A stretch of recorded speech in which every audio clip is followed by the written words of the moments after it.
വിജി, നിന്നെ ഒന്ന് അമ്മയ്ക്ക് കാണണമെന്ന്. ഒട്ടും വയ്യാതെ കിടക്കുകയാണ്. നീയൊന്ന് പോയി കാണണമെന്ന് തന്നെയാണ് എൻ്റെ അഭിപ്രായം. അരുൺ അങ്ങനെ പറഞ്ഞപ്പോൾ അവളൊന്നും മിണ്ടിയില്ല. എപ്പോഴും തൻ്റെ ഭാഗം നിന്ന് ചിന്തിക്കാൻ ഒരു പ്രത്യേക കഴിവാണ് അരുണിന്. ഇപ്പോൾ ഇങ്ങനെ പറയുന്നുണ്ടെങ്കിൽ അതിലെന്തെങ്കിലും കഴമ്പുണ്ട് എന്ന് വേണം മനസ്സിലാക്കാൻ. തൻ്റെ ലൈഫ് പാർട്ട്ണർ എന്നതിലുപരി ഒരു നല്ല സുഹൃത്താണ് അരുൺ.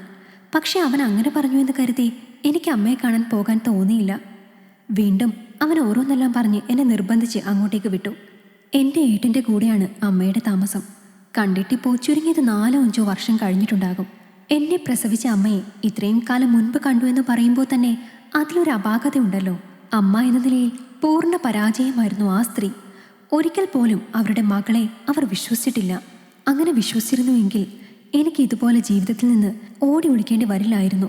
അമ്മമ്മയ്ക്ക് 2 മക്കളായിരുന്നു, അമ്മയും അമ്മയുടെ ഒരു അനിയനും.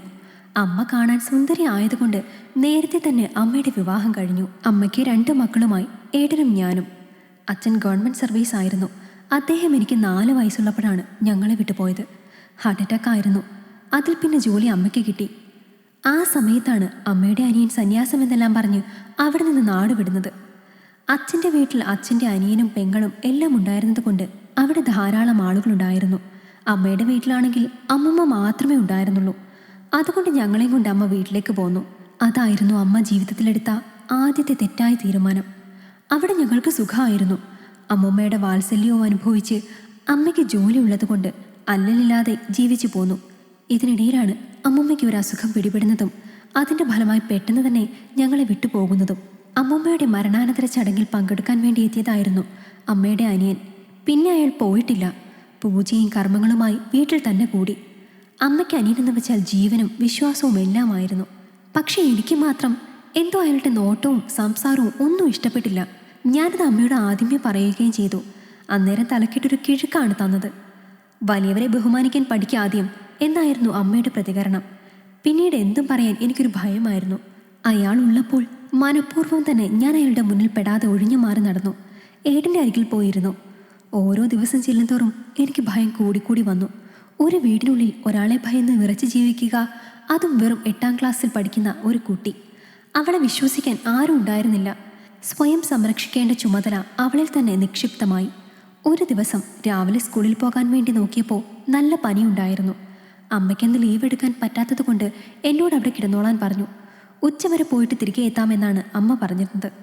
ഏട്ടന് പരീക്ഷയായതുകൊണ്ട് ഏട്ടനും ലീവ് എടുക്കാൻ കഴിയുമായിരുന്നില്ല. ഞാൻ സ്കൂളിലേക്ക് പോകാമെന്ന് പറഞ്ഞ് വാശി പിടിച്ചു. എനിക്കവിടെ ഒറ്റയ്ക്ക് നിൽക്കാൻ ഭയമായിരുന്നു. പക്ഷെ അമ്മ രൂക്ഷമായി തന്നെ എന്നോട് പെരുമാറി. പനിയുള്ള കുട്ടിയാണെന്ന് പോലും നോക്കാതെ എന്നെ അടിച്ചു. ഇവിടെ കിടക്കാൻ പറഞ്ഞു.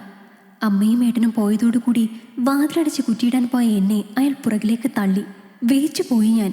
ഒപ്പം ഭയന്ന് വിറയ്ക്കാനും തുടങ്ങി. അയാൾ എൻ്റെ അരികിലേക്ക് വന്നു. എൻ്റെ ശരീരത്തിൽ അയാളുടെ കണ്ണുകൾ ഒഴുകി നടന്നു. നിന്നെ എന്ത് ചെയ്താലും നിന്റെ അമ്മ വിശ്വസിക്കാൻ പോണില്ലടി എന്ന് പറഞ്ഞു അയാൾ. സത്യമായിരുന്നു അത്. എൻ്റെ നിസ്സഹായാവസ്ഥ ഓർത്ത് ഞാൻ കരഞ്ഞു. ബലമായി എൻ്റെ മുഖത്തേക്ക് അയാളുടെ മുഖം അടുപ്പിച്ച് ചുംബിക്കാൻ ശ്രമിച്ചു. അപ്പോഴേക്കും ആരോ വന്നിരുന്നു. അയാൾ എന്നെ അവിടെ പൂട്ടിയിട്ട് പോകാനാണ് ശ്രമിച്ചത്. ഒരു നിമിഷം കൊണ്ട് അയാളെ തെള്ളിമാറ്റി ഞാൻ പുറത്തേക്ക് ഓടി. അപ്പുറത്തെ വീട്ടിലെ നാണിത്തള്ളയായിരുന്നു അത്. അയാളുടെ പൂജയിലും വിധിയിലുമെല്ലാം വലിയ വിശ്വാസമായിരുന്നു അവർക്ക്. അവരോട് ഞാൻ കാര്യങ്ങളെല്ലാം പറഞ്ഞു. അന്നേരം അയാൾ എൻ്റെ പുറകെ വന്ന് എനിക്ക് ബാധ കയറിയതാണ്, അതുകൊണ്ട് പിച്ചും പേയും പറയുകയാണ് എന്നെല്ലാം പറഞ്ഞു. അവരത് വിശ്വസിച്ച് അമ്മ വന്നപ്പോൾ അമ്മയോട് അങ്ങനെ തന്നെ പറഞ്ഞു. ഞാൻ പറഞ്ഞതെല്ലാം പച്ച കള്ളമാണ് എന്ന്. എൻ്റെ സ്വന്തം അമ്മ എന്നെ ഒന്ന് വിശ്വസിക്കാൻ പോലും കൂട്ടാക്കാതെ അയാളൊരുക്കിയ മന്ത്രക്കളത്തിന് മുന്നിൽ ഇരുത്തി. ചൂരലുകൊണ്ട് അയാളുടെ ദേഷ്യം മാറുവോളം അയാൾ എന്നെ മർദ്ദിച്ചു. ഇനിയും അവിടെ നിന്നാൽ അയാളുടെ പക്കൽ നിന്ന് ചിലപ്പോൾ എനിക്ക് രക്ഷപ്പെടാനാവില്ല എന്നറിഞ്ഞതും ഞാൻ ഫോണെടുത്ത് അച്ഛൻ്റെ വീട്ടിലേക്ക് വിളിച്ചു. അച്ഛൻ്റെ അനിയനോട് എന്നെ ഒന്ന് വന്ന് കൊണ്ടുപോകാൻ കഴിയുമോ എന്ന് ചോദിച്ചു. അവർ വന്നു. അച്ഛമ്മയും അച്ഛൻ്റെ പെങ്ങളുമെല്ലാം ഞാൻ പറയുന്നത് വിശ്വസിച്ചു. അവരെന്നെ അവിടെ നിർത്താതെ അവിടെ നിന്ന് കൊണ്ടുപോയി. പോലീസിൽ കേസ് കൊടുത്തു.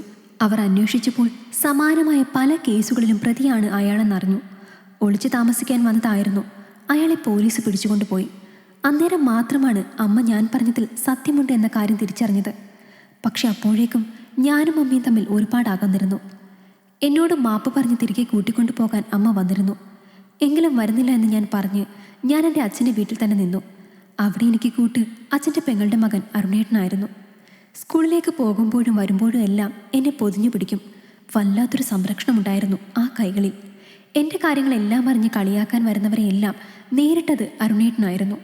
അരുണേട്ടൻ കൂടെയുള്ളപ്പോൾ വല്ലാത്ത സുരക്ഷിതത്വമുള്ളത് ഞാൻ അറിഞ്ഞു. അങ്ങനെയാണ് ഞങ്ങൾ ഒരുമിച്ച് ജീവിക്കാനും തീരുമാനിച്ചത്. എന്നെ അമ്മയുടെ അടുത്തേക്ക് അരുണേട്ടൻ തന്നെയാണ് കൊണ്ടുപോയത്.